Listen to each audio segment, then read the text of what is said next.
जय हिंद दोस्तों, मैं इकबाल अहमद खान AIN न्यूज़ से।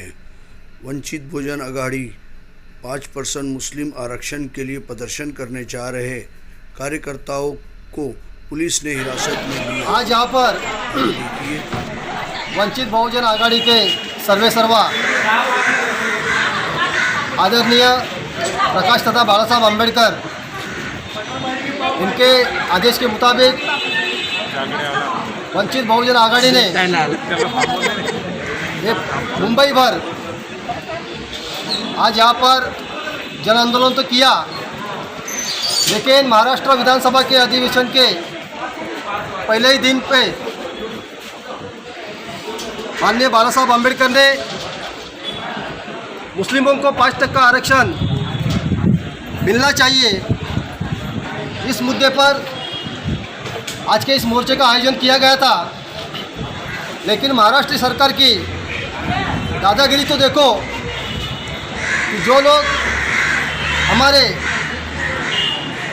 पूरी तरह से हर नियम का पालन करते हुए आज़ाद मैदान पहुंचने वाली थी, लेकिन उसके पहले ही सरकार ने पुलिस को हमारे पीछे लगाकर हमारी गाड़ियों को रोका गया और हर एक गाड़ी को अलग अलग पुलिस स्टेशन में लेके जाकर वहाँ पर हमको बंदिश बना गया, अरेस्ट किया गया। आज हम चारकोप विधानसभा और अंधेरी विधानसभा, योगेश्वरी विधानसभा और गोरेगांव विधानसभा, घाटकोपर वर्सोवा और डिंडोशी, ये सारे जो लोग जो है मतलब पश्चिम उपनगर के, इन सभी लोगों को यहाँ पर दादा साहेब भड़कमकर पुलिस स्टेशन देवी मार्ग, इस पुलिस स्टेशन पे हमको सबको लाया गया और यहाँ पर बंदिश किया गया है। हम ये चाहते हैं, अगर डॉक्टर बाबा साहब आम्बेडकर ने हमको संविधान के माध्यम से अपने विचारों की, अपने हक की लड़ाई लड़ने के लिए अगर संवैधानिक अधिकार दिए हैं, लेकिन जो लोग सत्ता पर चुनकर आते हैं तो इसी तरह से गरीब और दलित और पीड़ित लोगों की आवाज़ जो है वो बुलंद करने के बजाय उसको दबाने की कोशिश करते हैं। और इसी बात को मद्देनज़र रखते हुए आज हमारे समाज के, चाहे दलित हो, आदिवासी हो, चाहे मुस्लिम हो, चाहे हमारा OBC समाज हो, इनको सोचना चाहिए और इकट्ठा होकर आने वाले दिनों में इस महाराष्ट्र की नहीं बल्कि देश की सत्ता अपने हाथ में लेके गरीब दबे कुचले लोगों का जो आवाज़ है वो संसद तक पहुंचाने के लिए आपको और हमको इकट्ठा होकर अपनी सत्ता लाने का कोशिश करना चाहिए। और ये सारा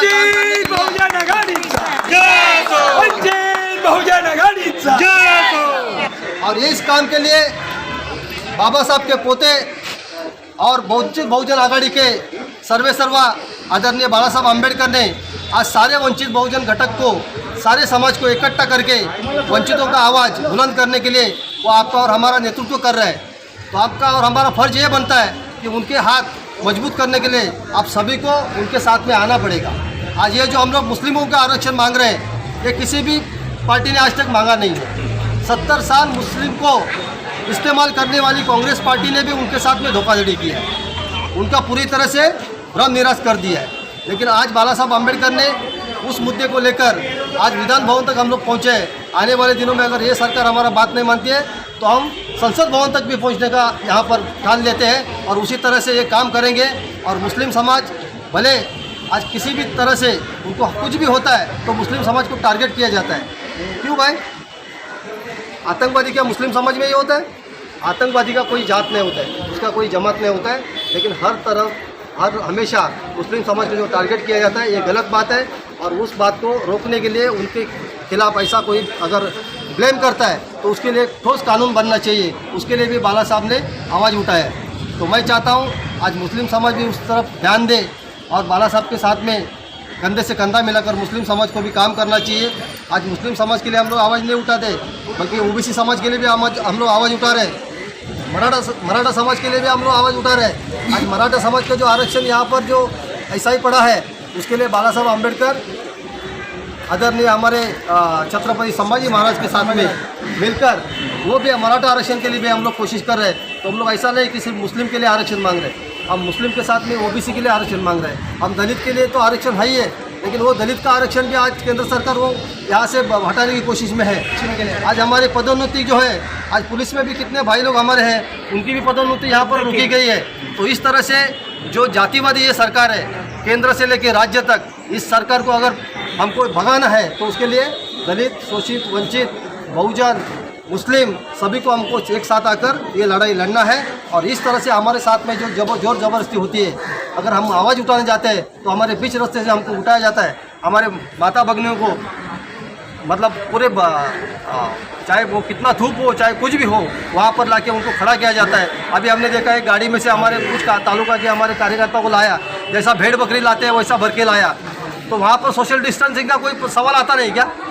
अगर हम लोग एक गाड़ी में एक सीट पर एक आदमी बैठकर आ रहे थे तो फिर भी हमको रोका गया। हाँ, लेकिन जो भेड़ बकरी की तरह आप लोग किसी इंसान को भर के लाते हो, ये क्या सोशल डिस्टेंसिंग का उल्लंघन नहीं है? ये कानून का उल्लंघन नहीं है? और ये उल्लंघन अगर सरकार करती है और कानून करता है तो कानून को और सरकार को भी अपने गिरेबान में झांकने की आज ज़रूरत है। कानून और सरकार हमसे अलग नहीं है, सरकार हम बनाते हैं। कानून भी इंसान नहीं बनाए, लेकिन इंसान के प्रति बनाए, तो इंसान के प्रति उसका इस्तेमाल करो।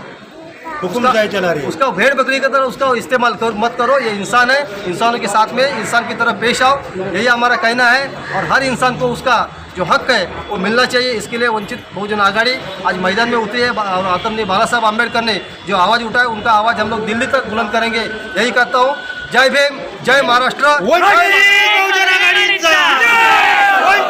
बहुजन आघाडीचा, बाळासाहेब आंबेडकरांचा, बाळासाहेब आंबेडकरांचा, राष्ट्रीय नेते बाळासाहेब आंबेडकरांचा, राष्ट्रीय नेते बाळासाहेब आंबेडकरांचा, वंचित बहुजन आघाडीचा, वंचित बहुजन आघाडीचा.